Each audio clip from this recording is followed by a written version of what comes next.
For today, kainan muna tayo. So, meron akong buldak carbonara at buldak omelette.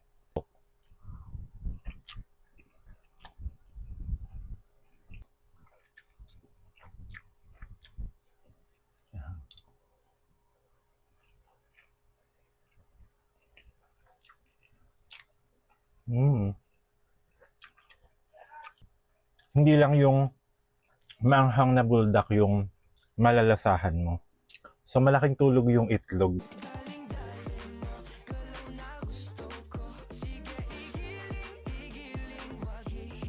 So, ayan, medyo sinipon lang ako ng slight. Pero, overall, it's good. Gagawin ko pa ulit itong buldak omelette na to. Ang perfect. Parang kahit ulit-ulitin. So, may bago na akong favorite. Thank you! Gar, gar, gar!